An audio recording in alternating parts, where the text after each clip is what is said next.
Well, welcome to this edition of the YAHOWAH blog. I'm your host, Craig Winn. We're here in the library studio with Wookie, who just had his fill of green tea.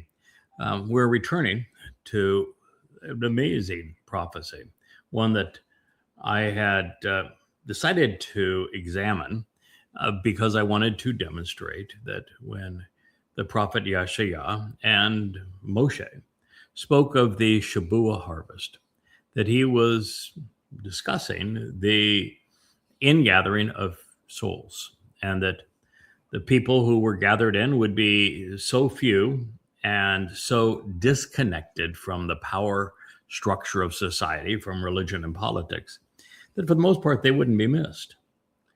And well, that's all there, and it is profoundly important, and we're working up to that statement as we make our way through the 56th chapter of Isaiah, Yasha. What else we found is riveting. Some of the most specific, pertinent, interesting prophecies we have ever read. And so with Wookie here doing his best to steal the camera, mugging for the camera there, pal, we will continue. It says that those who are acting like Wookiees, who are pretending to be watchmen, who were assigned as lookouts, well, unlike the Wookiee, they're blind. All of them are ignorant, and they are opposed to Yada. They lack understanding.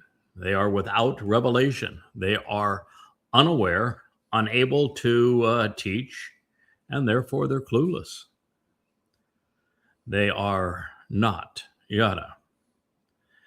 They are universally contemptible, rife with emotion, akin to dumb dogs, incapable of intelligent speech, while they are without the capacity to understand or the ability to prevail. And they will not succeed, as they are utterly incompetent, unable even to bark intelligently, panting while dreaming and thus hallucinating, lying about and around, smitten with their inactivity and lack of awareness. And so these overly emotional whores and malcontents have an intensely fierce soul, stubborn and self-willed. They will never acknowledge that they have gone too far, never admitting that they are gluttonous and unrestrained, as they are insatiable, never able to be satisfied. Those acting as if they were shepherds, clamoring for authorization, wanting to write themselves into the story, to lead and to feed the flock, are not Yada. Because they are ignorant, because they are irrational, they're devoid of understanding, neither perceiving nor comprehending, and thus lacking the capacity to make intelligent connections, which is how we come to understand. All of them have turned to their own way, every person after their ill-gotten gain and dishonest advantage, acting as if they were thieves, without exception or restraint, and to the very end, even to their demise. Yasha 56, 10 and 11. You know, when we just read this, and if you didn't know what was following, where God's going to be very exacting as to who this is being ascribed to, you would say, well, it might fit a number of different people. There have been lots of people throughout time who have claimed to be watchmen who are actually blind, have no idea what's happening around them. The rabbis of the first century, when Dode returned to fulfill Pesach, Matzah, and Makurim, would be described as such. And it says that all of them are just ignorant and they're opposed to Yada. And if you were not to deal with Yada in this statement and in the next, you might be of the contention that, well, there's lots of people who have been ignorant and irrational. Look around X today, and you will find a plethora of them. But the fact that this was written so as to say they are actually opposed to Yada really does narrow in on a certain contingency of malcontent individuals. Now, it says here that they are just universally contemptible. They're rife with emotion. They're akin to dumb dogs. They're incapable of intelligent speech. This is, again, pervasive amongst the anti-Semites, the Christians, the Muslims, and the MAGAs, as well as the Marxists on social media. So we do see a lot of this, and it may have been meant here to be very widespread. And it says here they just completely lack the capacity to understand. That's my view. I've become more and more accommodating of idiots posting, particularly on Facebook, because they do such a marvelous job of exposing really how utterly incompetent and irrational, ignorant they are. And so it's entertaining. They don't even know how to bark intelligently. They're hallucinating all the time, smitten with their own sense of worth when they're not only insatiable, but they're totally and completely unconstrained. God says that, they're emotional whores. They're fierce, mean-spirited, stubborn, self-willed, never, ever acknowledging they're wrong. Boy, if we ever see that in both religious and political communities. Today when we're in the aftermath of Trump invading Venezuela, capturing their leader and hauling him off to New York and saying that he now runs Venezuela, stealing their oil and silver. And you hear all those people that are parenting this great thing as a victory and pounding their chests, and you just say, when did the world become this grossly immoral? That kidnapping, that thievery, that aggression against another nation is celebrated. It's something we see, though, on and on again throughout social media, and I know it's exceedingly pervasive in society apart from that today. But of course, it is also pervasive amongst this rebellious group of malcontents that claim to be speaking for a mother God. And that's the group that YAHOWAH is going to zero in on momentarily. And they're the ones who are pretending that they're acting as shepherds. They're clamoring to find themselves authorized. They were driven to find themselves written somewhere in God's story. They wanted to be Yada, but God says, you're not Yada, which again zeroes in on a particularly cantankerous group of misguided characters. And when you read what they write, it's obvious they have no capacity to make intelligent connections, and they're damn near dumb as stones. And God's saying, they all turn their own way. They're after their own ill-gotten gain. They're trying to make things out for their advantages. They're acting like crooks and thieves, and there is no restraint, and they're going to continue to be belligerent right to their demise. I would say that prior to the Mother Goddess Rebellion last year, and previous to returning to Yasha 56 and 57 to validate the nature of the Shabuah harvest, this malevolent clique has been trying to misappropriate everything that I have learned and shared as Yada over these past 20 to 24 years.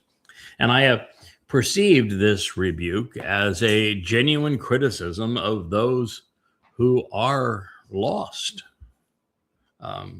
who have returned to their conspiratorial past. Now, especially cognizant of what follows in the next chapter of Yasha, where God is absolutely explicit, where there is no question as to who he is talking about. and the utter irrationality of those trying to undermine Yahweh's Nakar, I realized that this is specific to a particularly dumb and blind contingency of ignorant women.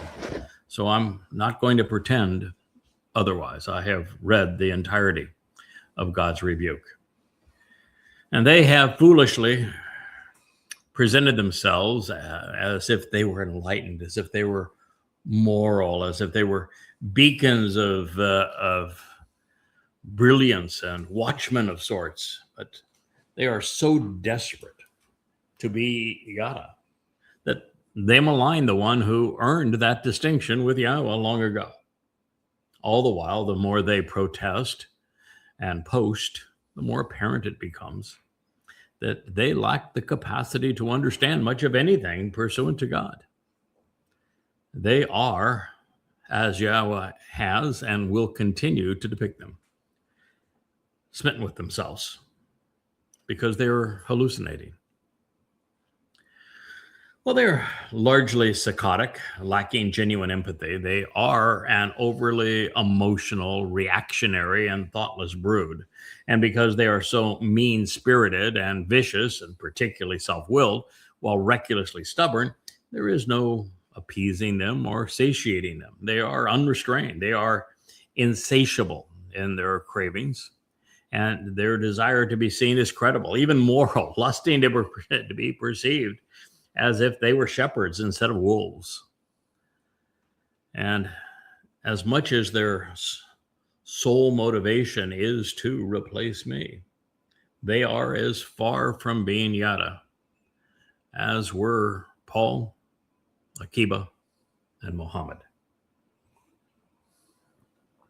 Even when their dubious and obvious failures to make intelligent connections are shared, explained, they show no capacity to learn or correct their mistakes. They made a post on turning Yahweh's name into Mother Goddess, and they made 3 citations from the Torah to demonstrate their point. And I wrote a 125-page essay going right to the same passages that they quoted from and sharing all of it in context to prove overwhelmingly, irrefutably, that the very passages that they cited to justify their creation of a mother goddess and to turn God's name into a duality were packed with nothing but lies. And yet they learn nothing from it. They're incapable of learning. They're incapable of doing what one must do if you're going to earn God's trust. You need to know when you're wrong, correct, and move on from there. But they can't. They have turned to their own way, to their goddess mythology, seeking recognition. They have assured themselves that their only acknowledgments are going to be what follows: rebukes and condemnations. Not only did the queen of this goddess cult steal tens of thousands from me and other covenant members as well, they are currently misappropriating my translation style, which is exceedingly unique, my transliterations, which are also unique, all to pass themselves off as if they were me. But they're not Yada, according to God. It's so bad that their most repeated hashtag is my name, Craig Winn, followed by Yada and Yada Yahweh. Now, they can't prevail or attract an audience on their own nonsense. So what they do is they peddle my name. After 24 years of work, what can they steal from me and from God?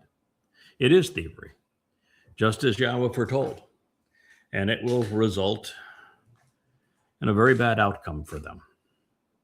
Now, should you be of the impression that I'm making too much of a gaggle of goons, I'd normally be prone to concur. I see them as insignificant and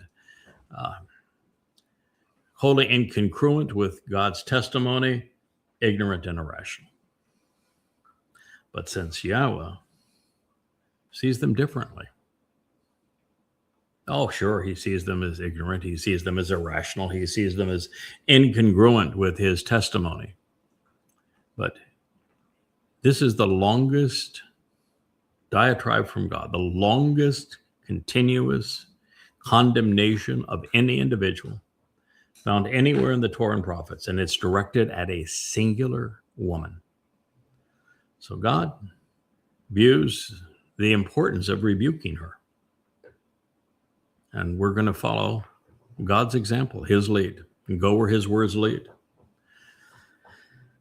And we're going to pursue them to their natural conclusion, which is truly amazing, something I never thought I would witness.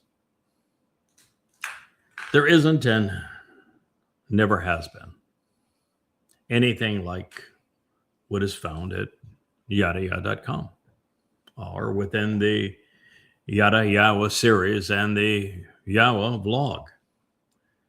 The unparalleled amplifications, these translations, these copious explanations, the illustrative commentary, and the many thousands upon thousands of unheralded insights reintroduce Yahweh's name, establish Dode as our Savior, explain the purpose of the Bereth covenant and the Moedim restoring witnesses, provide an accurate timeline of events, and renounce religion. They also, more importantly, direct all who visit to Yahweh. And from Yahweh's perspective and his viewpoint, that resonates throughout this portion of Yasha. This message is not only essential at this time, there is only one through whom it is being correctly conveyed.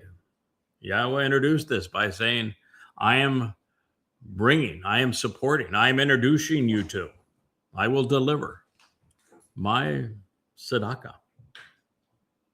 He is ha-nakar, the observant foreigner. So God is all in when it comes to protecting and supporting the implement through whom he has chosen to work. Now, there are upwards of 1,000 prophecies which convey this same message. I am the one God has chosen and equipped to convey his testimony, announce his return, and reconcile the fractured family.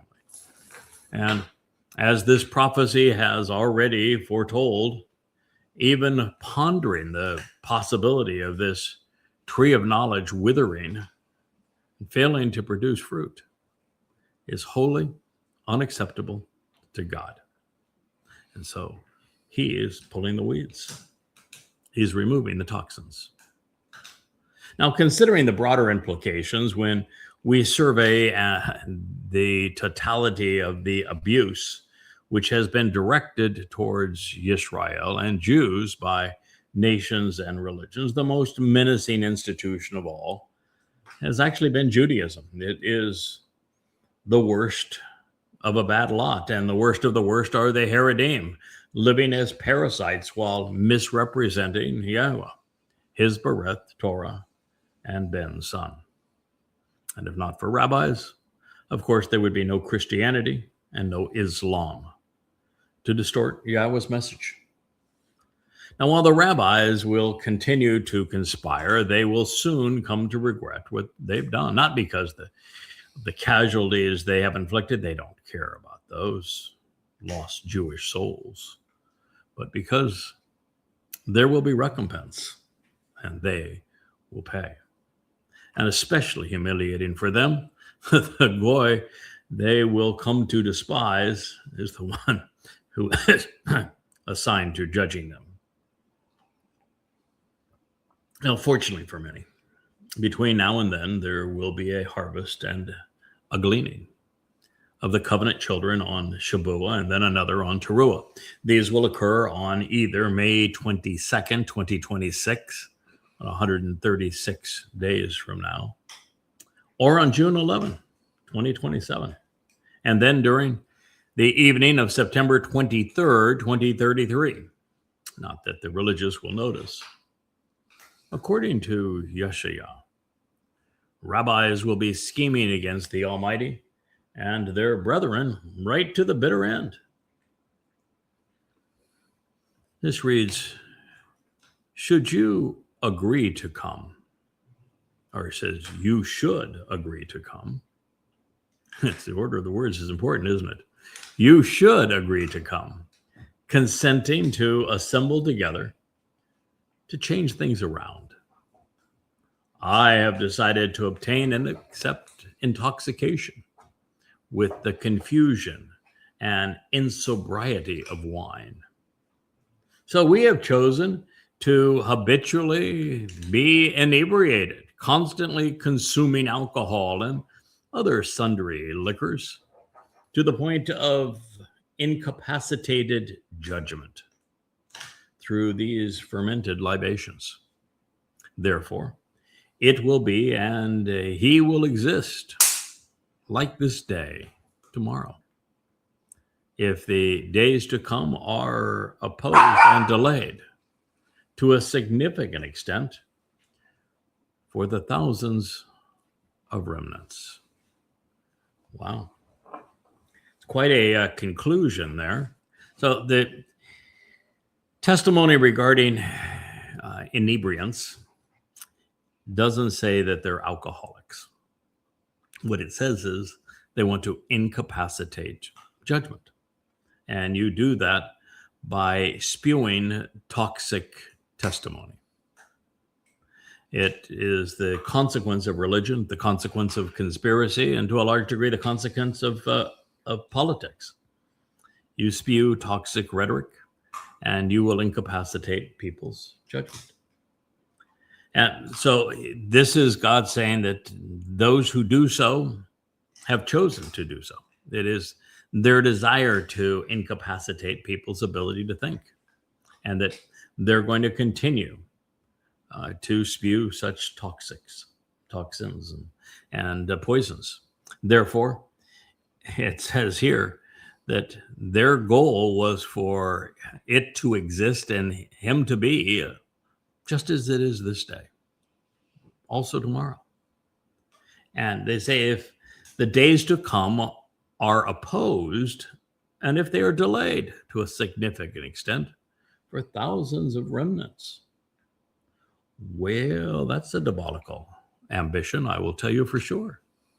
So this translation proved to be an interesting exercise in voice, pronouns, moods, and defining roots. This analysis begins by recognizing that this is presented as a quote to cite the mindset of the dishonest shepherds who were rebuked in the preceding statement. Their intent is to incapacitate the judgment of those they intend to beguile, literally intoxicating them with their debilitating rhetoric. They are knowingly peddling their delusions to the detriment of those they're confusing. In fact, by using the imperative and the cohortive moods, God is reporting that these malcontents have literally decided on their own initiative to be inebriating. In other words, to perpetrate a incapacitating fraud. And they expect their followers to capitulate.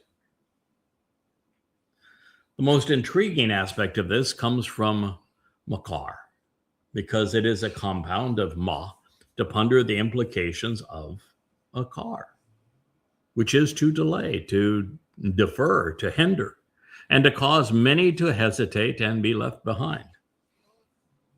In this context, this means that the mother goddess clique is committed to debilitating Yahweh's Nakar, observant foreigner, to such an extent that thousands of Yehudim and Goyim, who would otherwise benefit from these ingatherings, in addition to the final remnant of Yisrael to be purged of their guilt on Teruah, will makar, hesitate, because their judgment will have been incapacitated. With the waters muddled and now toxic with embittered slander, many potential beneficiaries will be hindered according to God, with others delayed, such that they're left behind, unable to capitalize on God's gift and plan. And therein is the essence of this argument.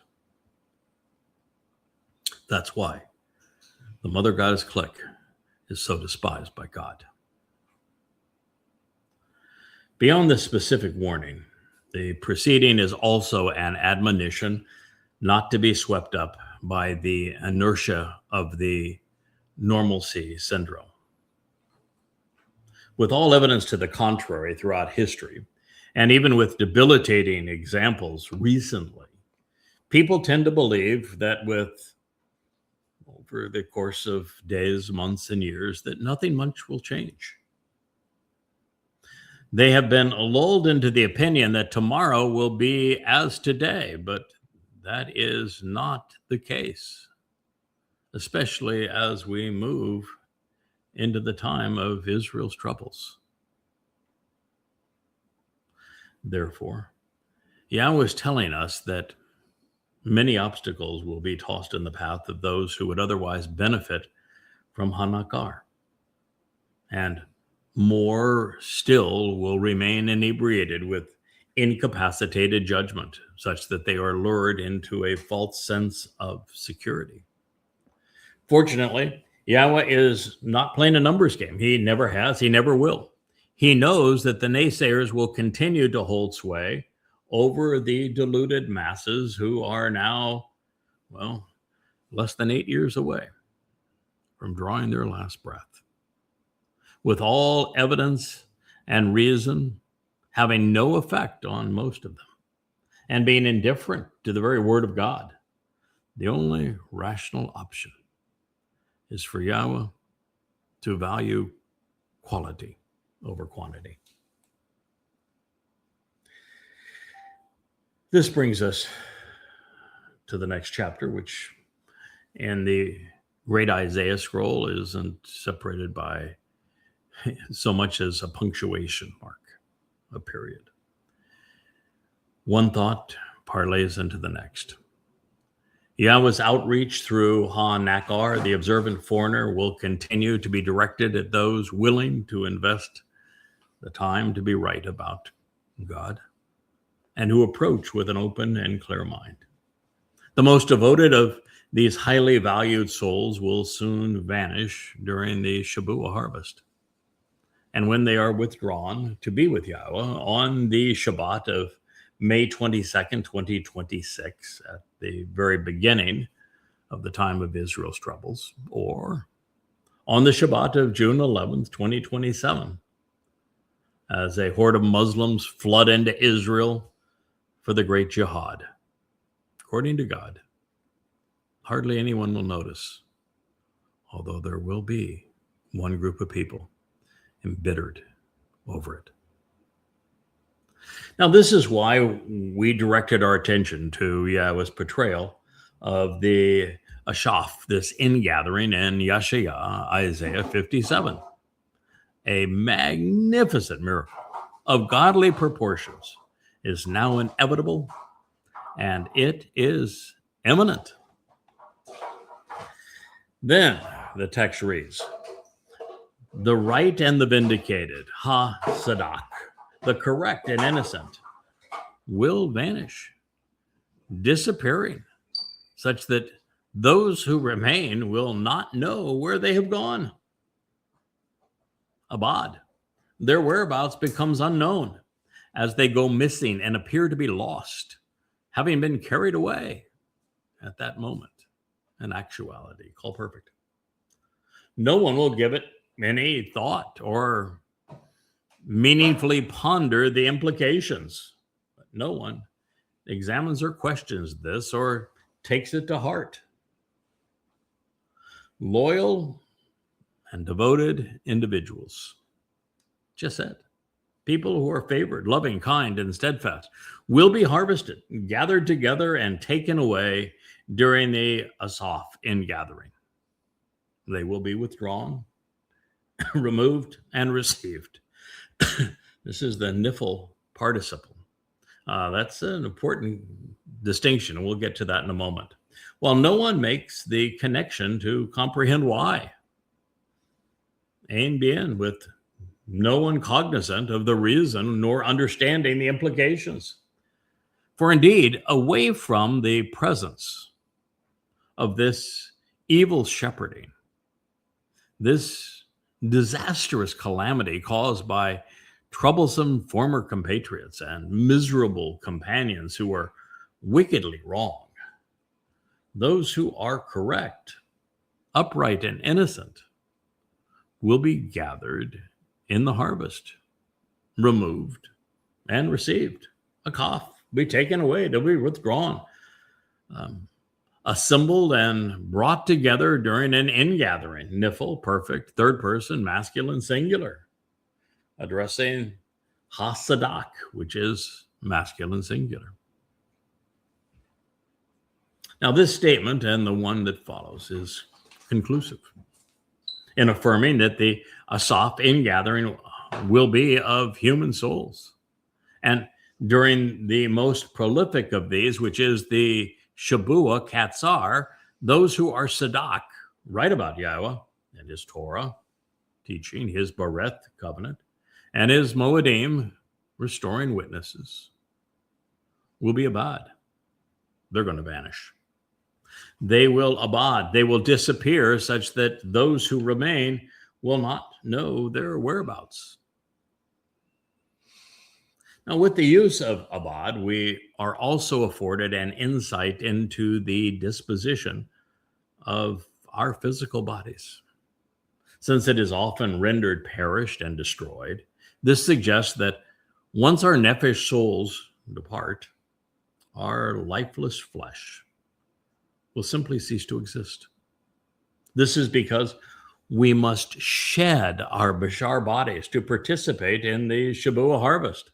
A physical body cannot enter the fourth, fifth, or sixth dimensions en route to the seventh in Shamayim. When we are less, we are much, much more. Also interesting, abad was scribed in the call perfect, indicating that the Sadak, correct, will actually vanish at this point in time, with this transpiring with a definite beginning and a finite conclusion. There is no nuancing this result. The outcome is presented as real and not as a metaphor. Further, the fact that Shadak is masculine and realizing that abad was scribed in the third person masculine singular, this affirms that those who are correct are the ones who are going to be carried away and disappear. The key to participation is being Sadak, right, about God, about his covenant, about the Moedim, about his beloved Bakor, firstborn son. The reason Sadak is repeated is because it's the key to deliverance. Those who participate in this ingathering will all be right about their relationship. They will be correct regarding the covenant. They will be guiltless by having relied upon the mikre that Dode fulfilled. Sharing what we have learned in this regard, of course, is our purpose. It's why we're here. On a planet whose inhabitants are numbered above 8 billion human souls, with fewer than 1 in a million extracted on Shabuah. The relatively few who are withdrawn will barely constitute a ripple in the ocean. Some will no doubt notice their disappearance, but in a world essentially devoid of analytical researchers and diligent journalists, few, if any, will ponder the implications. Souls are invisible to our eyes, in fact, to any technology we have devised, and even scientific detection methods can't ascertain what they are comprised.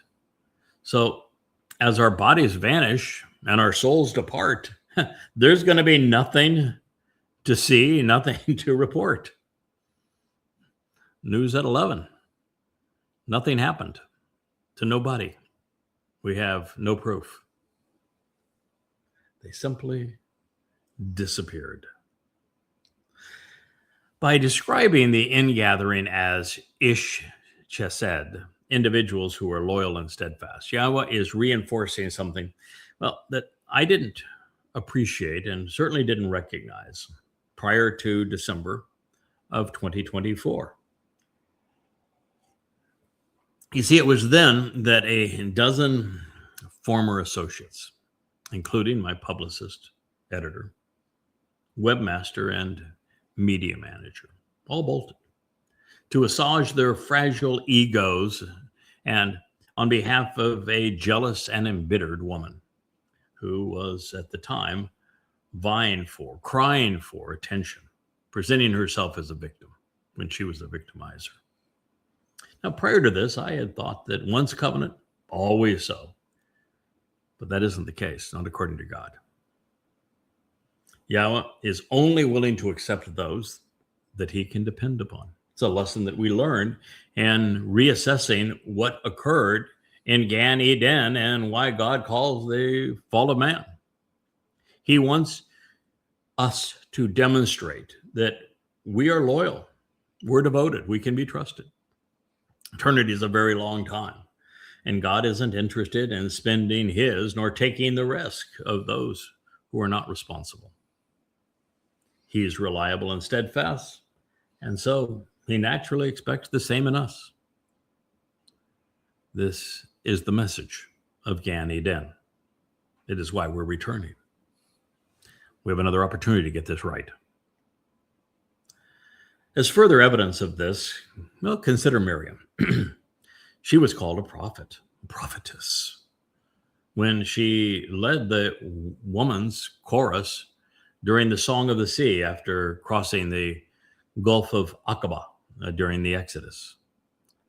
But then she was berated by God.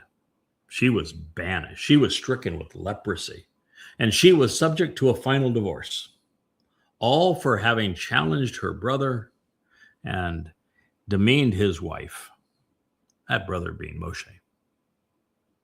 Now, this connection between devious and conniving women, then and now, is one YAHOWAH does not want us to miss.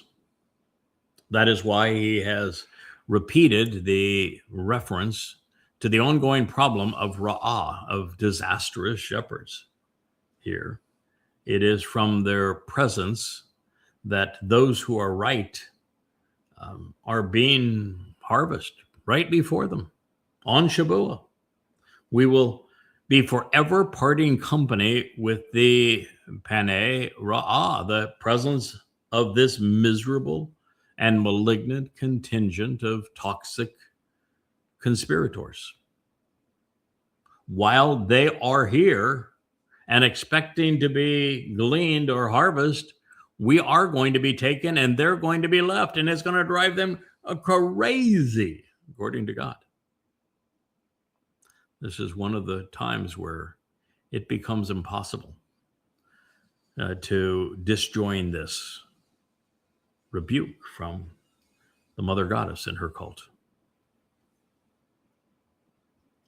Therefore, according to God, those who bailed on YAHOWAH and his choder, with so much left to be accomplished, and then viciously turned against both, changing YAHOWAH's name while maligning the tree of knowledge, well, they're going to be excluded from the Shabuah harvest. And they, as irrational and belligerent as they have become, will not comprehend why.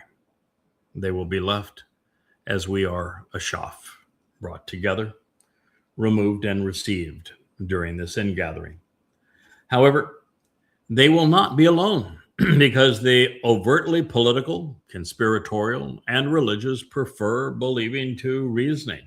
They prefer faith to facts. And as a result, they will remain clueless, which really is as it should be. They are not redeemable, Bien escapes them.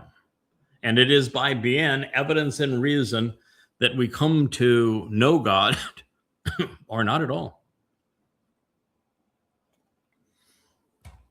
Now, as a result of this fracture and what I had wrongly perceived as family, YAHOWAH directed our attention back to the Garden of Eden, where Adam and Chawah also proved unworthy because they were unreliable. This is the reason that YAHOWAH caused the fall of man, only to give us the opportunity to demonstrate that we are both worth his attention, would listen, could be trusted, and were motivated to make an ongoing contribution to the relationship, and that we should be allowed back into the garden, following Teruah and Kippurim, to be given another chance. It is why the tree of knowledge exists. It's why the Choder has been inspired to share his fruit.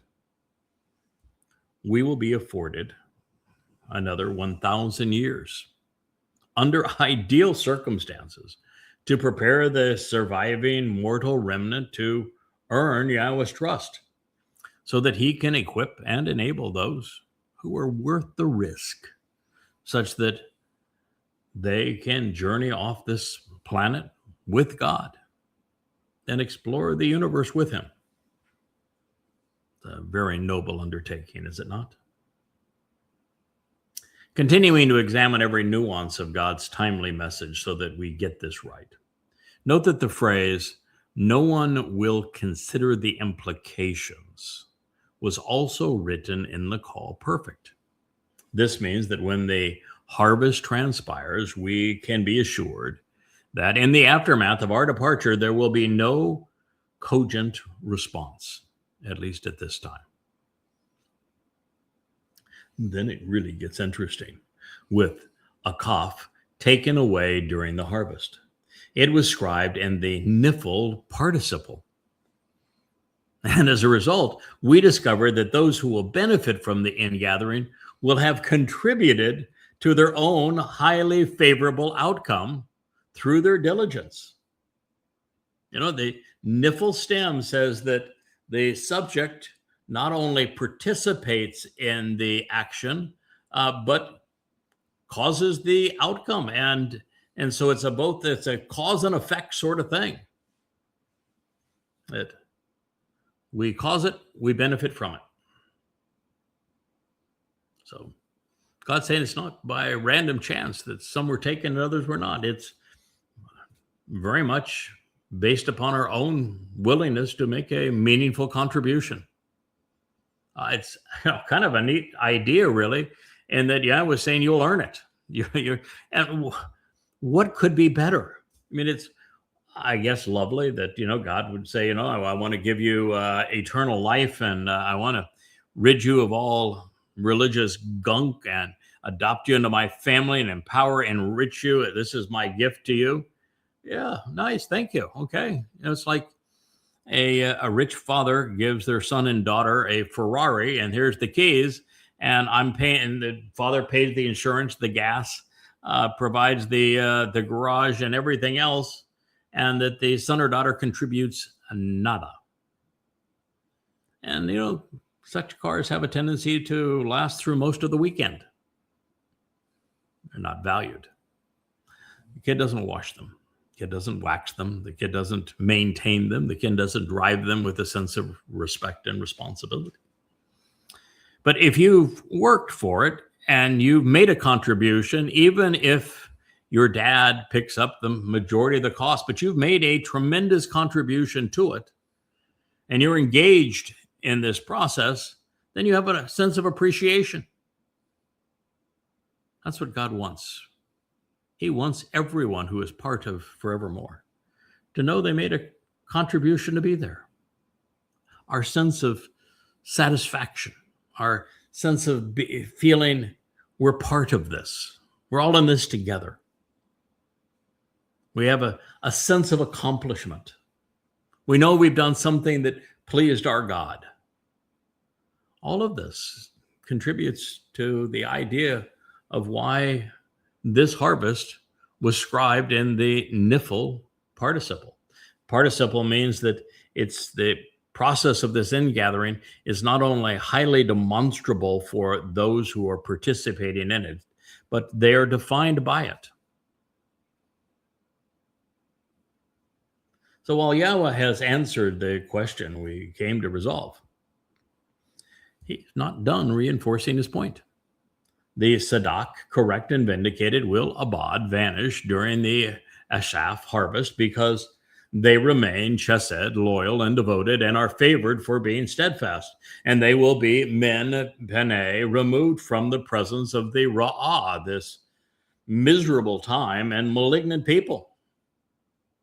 In addition, the mother goddesses, a world's cadre of religious clerics, political leaders, societal and social influencers, as well as those caught up in the nonsensical frenzy of posting away online, well, they will have and will continue to make a mess of things.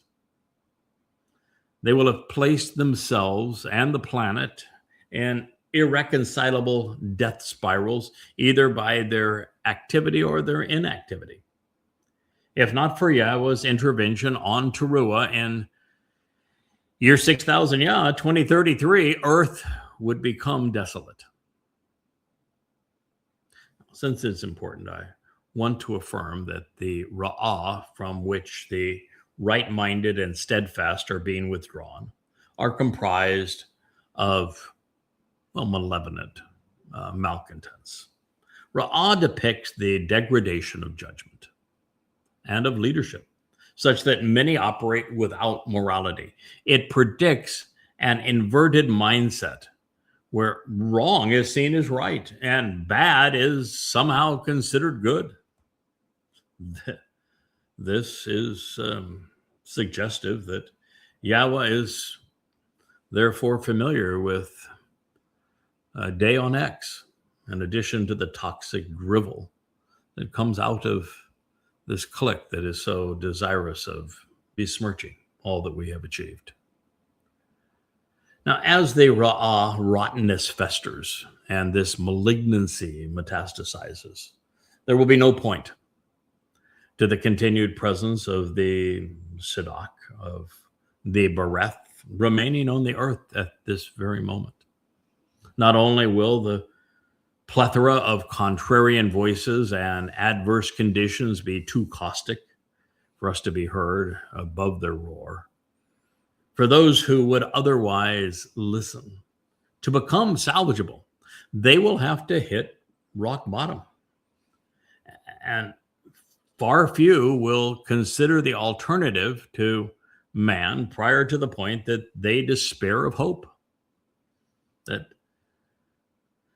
That was only going to transpire when they realized that a political or religious solution to this carnage they are witnessing and enduring just isn't possible. Sometimes we have to, even with children, allow them to hit rock bottom before they will seek help. God actually wants us to stumble so that we can prove we have the wherewithal to get back up. All the while, the earth will not be left without a voice or a witness, because our testimony will remain published and, at YAHOWAH throughout these books, presented at YAHOWAH.com and streamed on the YAHOWAH blog. That's not going anywhere. Moreover, in due time, the witnesses will return in opposition to the religious and political, while we give voice to Yahweh's last call out of Babylon. Therefore, our removal during Shabuah is really best for everyone. The residue will continue to fall to the point where a few, at least, will be willing to reject man and choose God. All the while, the Sadak will be given a well-earned respite, along with the opportunity to learn more, comprehensive education, so that we are prepared for the stretch run right to the finish line. Showing consistency, Yahweh reminds us that by using the nifl stem a second time as the concluding verb, that those who are a shaft gathered in the harvest and withdrawn by him will be received because, well, they contributed to this ingathering. We're also being reminded that Hashadak, those who are vindicated, will be innocent, which means not guilty, because they will be right about God, which means that they are correct regarding Yahweh, his son, Dod, and they are capitalizing on all they have offered and achieved. The contrast between those taken and left during Shabuah will become the ultimate expression of right versus wrong, devoted and compassionate as compared to malignant and maniacal, aware and engaged as opposed to oblivious and apathetic. This no. Are you prepared? Are you willing to be among the few advancing God's solution, or are you contributing to the problem as a counterproductive and damning influence? Lots of those, aren't there? As the earth plunges into darkness, swallowed in deceit, destruction, and death, Yahweh says to those contributing to and participating in this Akaf gathering that they will arrive, they will bow, they will come, and they will be included. Call imperfect, ongoing implications, very literal interpretation. Reconciled and restored, in act, intact and healthy, satisfied and content, blessed and prosperous, in favorable circumstances and saved. Shalom, completely safe and sound. God wants us to know that just because the others don't know where we have gone, that where we are going is going to be shalom. Satisfying. Favorable. They will be spiritually restored and comfortably settled within his restful environs, moving about and walking around while conducting their lives in a manner which is right, honest, fitting, and proper, truthful, sincere, appropriate, justified, and honorable. Yasha, Isaiah 57:2. Ha, Shabuah shalom. Akaf shalom. The Sadak will bow. The right will come and find shalom, tranquility. From a planet rife with rotten, we will take the ride of a lifetime to shalom, tranquility. Yahweh is withdrawing his covenant contributors from the rot of man, whereby God's son and daughters will enjoy the most satisfying circumstances imaginable. Shamaim will be to our liking. We have God's promise on it. Reconciliation and renewal await those who are being received. Now, I've always perceived heaven as a place where we're up, we're active, and that's being reinforced here by halak, moving about. And since our inclusion will be predicated upon being Sadak, right, it is to be expected that Shamaim, this spiritual realm, will accommodate those that are nakok, fitting and proper. It is my hope, and indeed God's expectation, that those who invest the time to read these volumes of YAHOWAH, know about what is going to befall this planet, recognize who God is, what he's offering, what he's expecting in return. That those who do this are going to be vindicated. And we're going to exit this planet together such that we do not have to endure what those who remain will experience. And it's going to be nasty out there. There will be pestilence and there will be war, natural disasters, and human malfeasance, runaway inflation, and economic collapse. All while the world promotes its favorite conspiracy: blame the Jews. Specifically addressing the clique of malcontent conspiratorialists who sought to claim that this Shabuah harvest was theirs, that it belonged to them. The voice of the mother goddess is so shrill on this point, all while disparaging Yada, now Dode, even Yahweh, and transforming the Ruach, condemning the 35 books that are part of Yada Yahweh, all under false pretenses. We find God outing and lambasting them. But as for all of you, those of you who are still present, wanting to approach, very important is how this was written, Karab. You who want to draw near by presenting your case, call imperative second person plural active, which means this is what they are opining for. This is what they crave. At this time, you are the children of false pretenses. You're under the spell of an Anan, a demonic woman, deliberately conjuring a false spirit to obscure reality and to blow smoke as a sorceress. Beni Anan. You are the offspring of a female who is genuinely and intensely committed to pursuing a demonic spirit to actually occlude observation through sleight of hand and fortune telling. Poel, peel, call, participle, feminine, singular, active, and absolute as the seed, the offspring, the product of Naaf, the adulterous one who is unfaithful, disloyal, unreliable, indeed religious.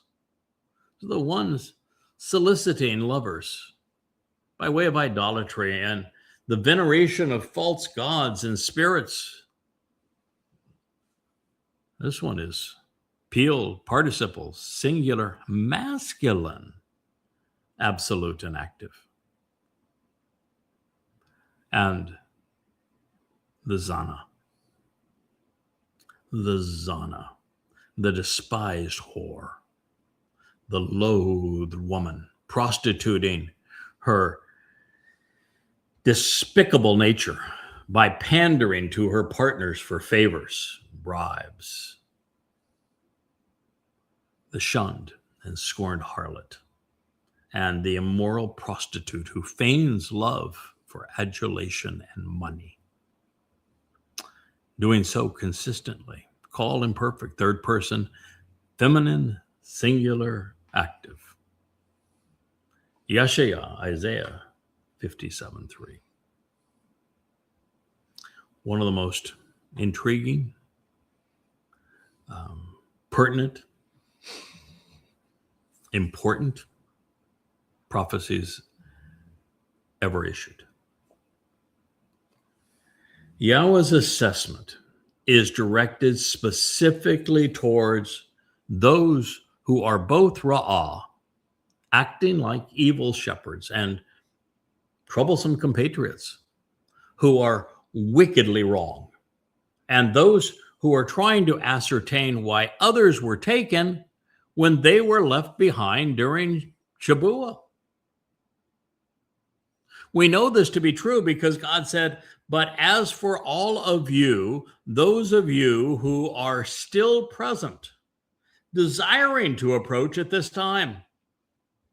Now, especially relevant in this regard is that Karab is in the imperative mood.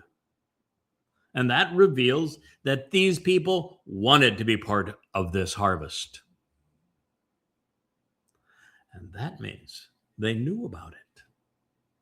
And they coveted it while being excluded from it. They knew about it, they coveted it, and they were excluded from it. As such, this places a bullseye on the mother goddess conspiratorial clique.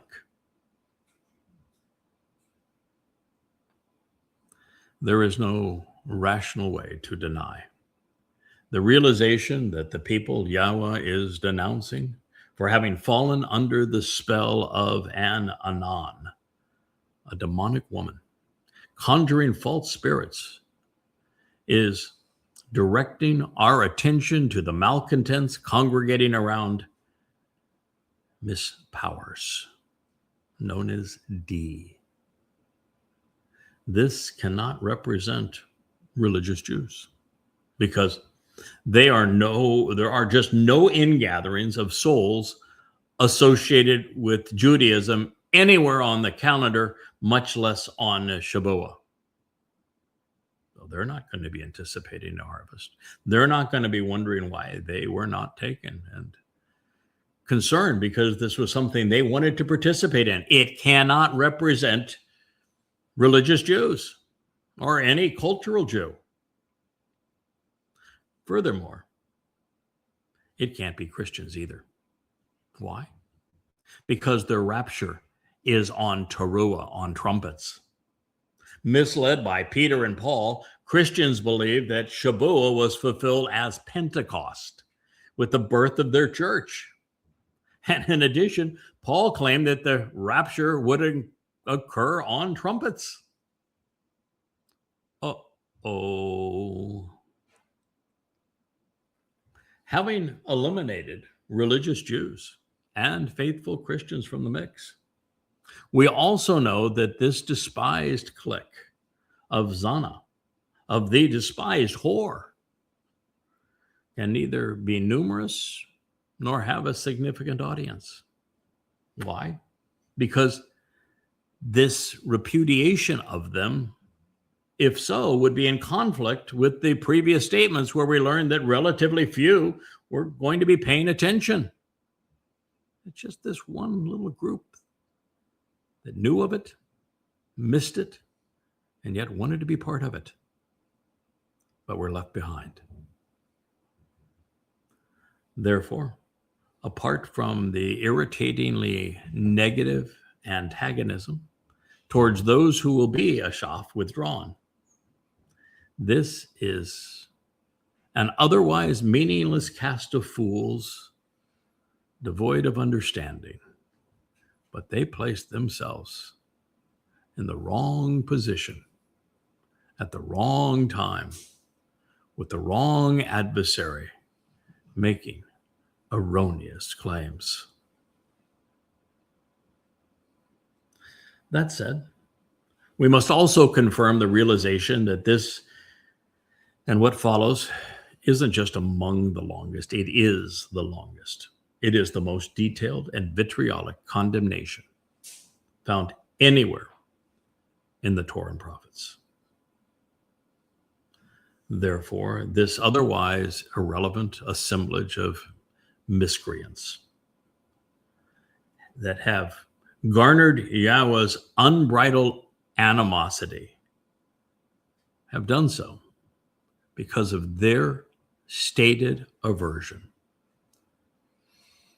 an outright denial of his Nakar, observant foreigner, and God's plans pursuant to the Shavuot Katsir. That is why God now hates them with a passion that is unlike anything we have ever read.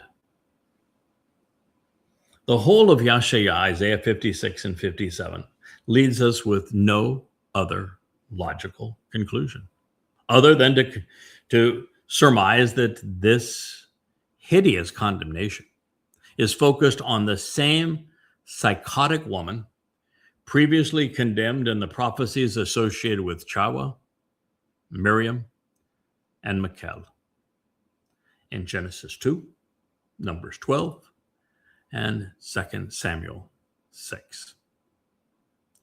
DP and her embittered conspiratorialist cult, they alone have claimed Shabuah as their harvest while writing themselves out of it.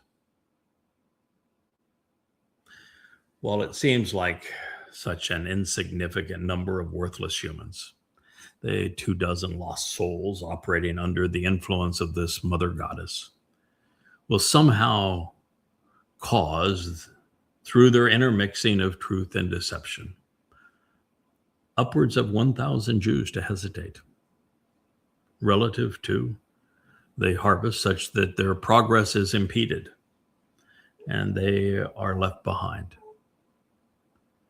YAHOWAH views this not only as unforgivable, but worse, as we shall soon see, damnable. Therefore, the cadre of characterless co-conspirators who will be left behind at this time, while expecting to have been part of the ingathering, are said to be Beni Hanan, children of false pretenses, under the spell of a demonic woman, deliberately conjuring false spirits to obscure reality and to blow smoke. That's really bad. And this does not help. Beni Hanan, you are the offspring of a woman who is intensely committed to pursuing a demonic spirit, to occlude observation through sleight of hand and fortune telling. Folks, Hanan is a sorceress. And so that's worse. In the participle form, Hanan is a derogatory title, depicting someone who is, by God's view, demonic. In the Poel stem, these beguiled by her, rather than being seen as victims of her seduction, well, they're presented as collaborating with her. Under false pretenses, they will willfully and knowingly deceive while trying to obfuscate the truth. This means that they are equally committed to promoting their demonic diatribes as they are to slandering those who have earned the right to participate in the harvest. From this point forward, and inclusive of Hanan, sorceress, indeed, throughout this entire denunciation, with only minor exceptions, every verb is presented in the second person, feminine, singular. And this is all the way through, statement after statement, indictment after indictment, verb after verb, therefore addressing one very nasty woman that YAHOWAH has already says is Hanan, demonic, that he has said is Zana, a whore. Well, something I have not witnessed previously in 24 years of translating. Clearly, there's no escaping the fact that God hates this woman. The exceptions, well, begin here with Karab, revealing that both men and women have opted of their own free will to anger the Almighty while operating under her spell. Further, we find Naaf revealing that the degenerate woman has a male accomplice, someone who is unfaithful, disloyal, unreliable, and seen as religious. And indeed, well, she does. We'll call DP's cohort David Crud, because he is her chief solicitor and enabler. Without him, the sorceress has no influence. He's the one that actually took down, not once, but twice, the YAHOWAH site with all of its books freely offered. He put his own agenda and that of this demonic woman that he serves ahead of God.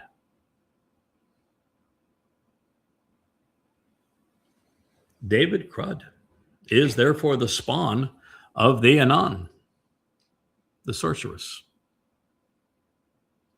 making him Na'af, someone who venerates false gods from the only actual God's perspective. I'm sharing this with you. I am just the messenger. And the lead devotee of the Mother's Goddess called, his goal is to seek lovers for the sorceress, drawing people in to venerate with her. All of his letters, all of his phone calls, that is what they do. That's what he's been doing for over a year now. And the examples are copious. They're undeniable. I've even shared some of them on these programs in the past. With Nakaf, written using the Peel participle, there is no refuting that D. Crud has earned his dubious distinction of being disloyal and unreliable, especially while enabling the Anon, the sorceress, this demonic woman. And that is exactly what we have witnessed. I have letters and other evidence to prove it, including screenshots when he took down the YAHOWAH site.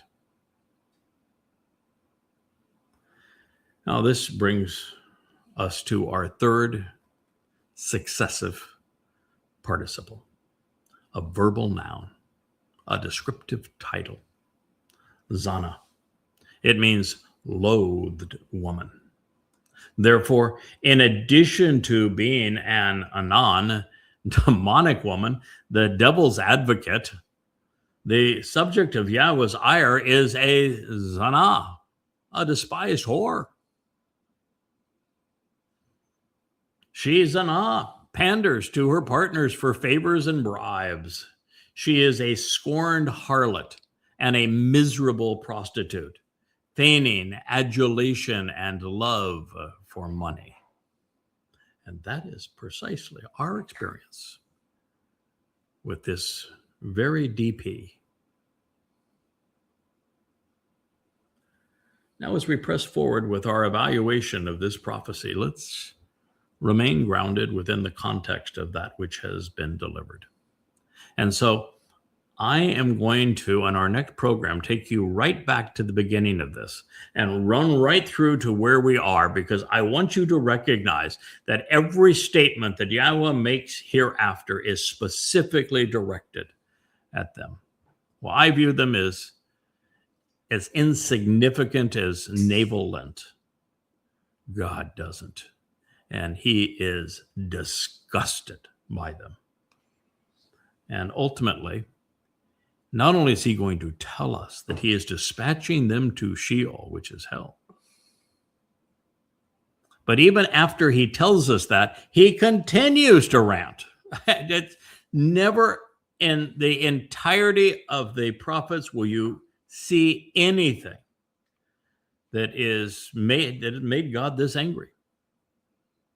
So congratulations, ladies.